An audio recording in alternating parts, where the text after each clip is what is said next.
everyone. Welcome back to English Pod. My name is Marco. And my name is Catherine. Welcome back, everyone. So what are we talking about today, Marco?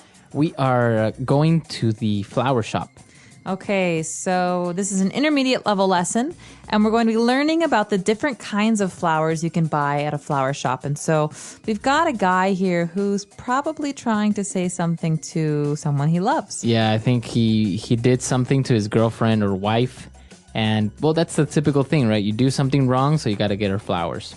And that's why women are often very nervous when their husband or boyfriend gives them flowers, because she's thinking, what did he do wrong? All right, so let's listen to the dialogue and we'll be back soon.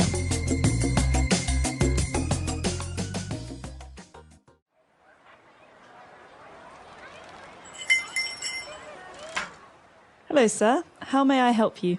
I would like to buy some flowers, please. Something really nice. I see. May I ask what the occasion is? It's not really an occasion. It's more like I'm sorry. Very well. This arrangement here is very popular among regretful husbands and boyfriends. It has a dozen long-stem red roses with a couple of sunflowers and a single orchid that stands out. It includes a small teddy bear to achieve the effect of immediate forgiveness. I think I'm gonna need more than just a dozen red roses and a bear. What else do you recommend? Well, this is our I'm sorry I cheated on you package. 2 dozen red roses lined with tulips, carnations and lilies. The fragrance and beauty of this flower arrangement is sure to make her forgive you. I don't think that's gonna cut it. I need something bigger and better.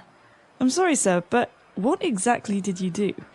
Well, I may have accidentally insinuated that she is getting chubbier. Get out of my store, you jerk! All right, we're back. So what do you think? Is this really like a bad thing to do?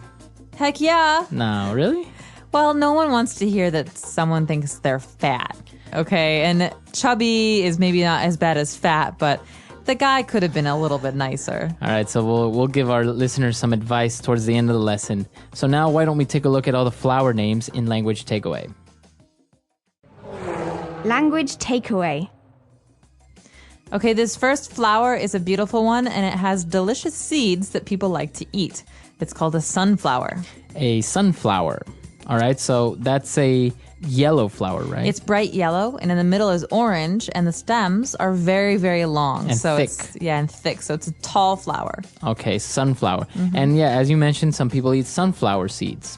They're like the little salty ones, right? That's right. They're really good. All right, next is an orchid. Okay, an orchid is a beautiful flower, and they're often grown just one at a time. And people collect orchids, so these can be very, very expensive. They're very expensive. And they right? come in all shapes, sizes, and colors. Okay, an orchid. Now what about a tulip? A tulip is another pretty flower, and I think they're most famous in Holland for their tulips, because this actually used to be the kind of money that they would use. This was their currency for many years. So They used to use tulips. they used to use tulips, and the tulip flower is kind of like it's like a champagne glass. It's tall and it's kind of empty in the middle. Oh, that's interesting. So next time somebody says, do you think money grows on trees? In Holland, it literally did. Well, yeah, Almost. almost. All right. What about a carnation? Okay, a carnation is another pretty flower, and they come, I think, in red, pink, and white. Yeah, I've mostly seen white carnations. Yeah, and flower giving, there's a whole Definition. method to it, right? So yeah, every flower is symbolic of something. Red roses are for love, and carnations, I think, are generally Friendship? for either friendship or like when someone dies. I'm not sure. Or But you can give them to when someone somebody. has passed away. Really? I'm not sure. I'll have to look it up. But carnation is another very, very common flower that you'll see in many different colors. Okay. And the next flower is also really common. It's a lily. All right, a lily is a beautiful flower, and usually you see these on water. So water lilies, for example, is another name you might hear. Okay, a water lily or just a regular lily. And next we have the most common of all the flowers, but we've added a little twist to it. It's a long stem rose. Right, so rose everyone knows. A rose by any other name would smell as sweet. Shakespeare wrote a lot about roses, but in this case, we're talking about long stem roses, and we talked about this with sunflowers. The stem is the green part that grows out of the ground, and you think of the flower as the head. And so the stem is actually the connector between the ground, and the flower. Okay, so these types of roses have a really long stem, so they're very nice to like maybe give one of them away or something. That's right. And you see, for example, at the opera, you see singers, people throw these roses yeah. at them and they pick them up and they're so long, the stems are so long and they collect them in their arms. And so that's a long stem rose. All right, interesting. Okay, why don't we listen to our dialogue for the second time? Let's keep a lookout for these flower names and their pronunciation, and we'll come back in a little bit. Hello, sir. How may I help you? I would like to buy some flowers, please. Something really nice. I see. May I ask what the occasion is? It's not really an occasion. It's more like I'm sorry. Very well. This arrangement here is very popular among regretful husbands and boyfriends. It has a dozen long-stem red roses with a couple of sunflowers and a single orchid that stands out. It includes a small teddy bear to achieve the effect of immediate forgiveness. I think I'm gonna need more than just a dozen red roses and a bear. What else do you recommend? Well, this is our I'm sorry I cheated on you package. 2 dozen red roses lined with tulips, carnations and lilies. The fragrance and beauty of this flower arrangement is sure to make her forgive you. I don't think that's gonna cut it. I need something bigger and better. I'm sorry, sir, but what exactly did you do? Well, I may have accidentally insinuated that she is getting chubbier. Get out of my store, you jerk. All right, we're back. So in this dialogue, we had a lot of interesting phrases, so let's look at them now in Fluency Builder. Fluency Builder. A lot of these phrases, Marco, have to do with, well, what the guy did wrong in Right. today's dialogue. And so the first one is to cheat on. So the woman offered him the I'm sorry I cheated on you package, right? So it's like an arrangement of flowers that usually people buy when they cheated on their boyfriend or girlfriend. Right. And so in this case, to cheat on means to see another person. So if you're married to a woman, seeing someone else, having a date or romantic encounter with another person is cheating on your wife. So you're cheating on your wife. Right, And you to use it cheat like on. this, cheat on, right? Cheat on. So he cheated on her, or they were both cheating on each other. Okay. So to cheat on, not a Cheat good on. thing. Not a good thing. All right. So he was explaining to her that wasn't enough. The arrangement wasn't enough. And he said, I don't think that's going to cut it. Well, okay, you've probably heard the word cut before, but in Right. this case, Marco, we're talking about to be able to cut it. So that's not going to cut it, or it's not going to cut it. It's not going to be enough. Exactly. So that's not quite what I'm looking for. It's not enough. He wants bigger and better. He wants more. And so, for example, we could say, you know what? This dessert's not going to cut it. We need something much fancier Okay. So to be good enough for. so to be good enough for. All right, very good. And then he was explaining to the shop lady what happened, and he said, well, I accidentally insinuated.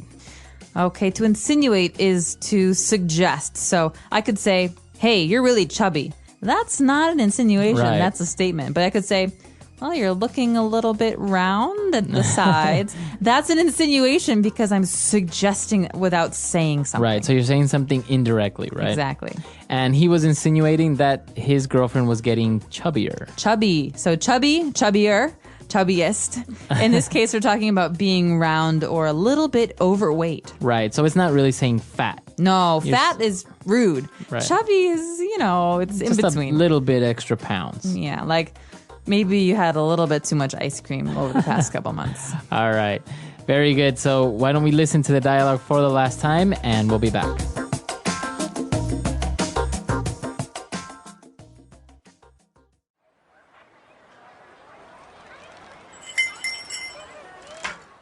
Hello, sir. How may I help you?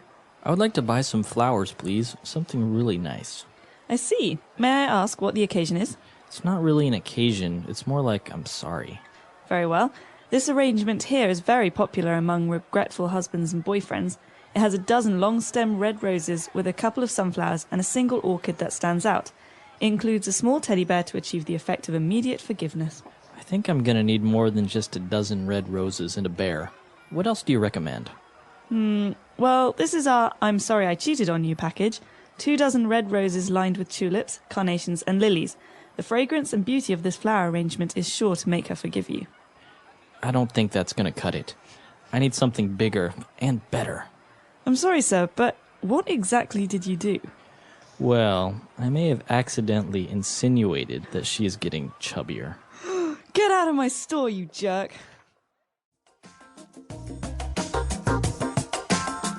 All right, so if you make a mistake, like as a guy, right, you give flowers to your girlfriend. What about women giving flowers to guys? Is that common? Do you think that's possible? Can you do that? I'm sure you can do it, but I don't know if it's as common. Like, I think as a guy, I wouldn't really feel comfortable receiving flowers. Really? I mean, I would be touched by the gesture and I would be like, oh, that's really sweet. But like a little flowers, it's a little bit too feminine, I think. Generally, I think it's a one-sided thing. So you can get flowers for your mother, or you can get flowers for a friend, or if someone, passed away, you can get flowers for their family. Right. But in a romantic situation, rarely do you get flowers to a guy. So if you want to say I'm sorry to a guy, what do you give him? Season tickets to his favorite football team. That works. Yeah. Or Like a game for his PlayStation. a game or for his something. PlayStation, or offer him a new coat of paint on his car. I don't know. Have you never given a gift to somebody, like saying I'm sorry? No, No, you don't make mistakes. I like to use my words. That's good.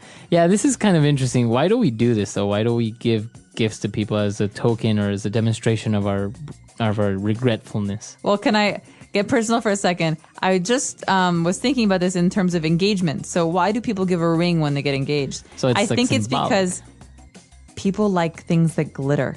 It's like distract the woman and she'll say yes. And so it's the similar thing with flowers and forgiveness.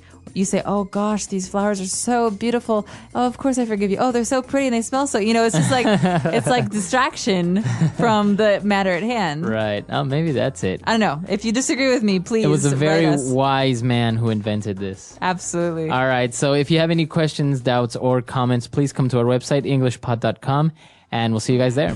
Bye, everyone. Bye.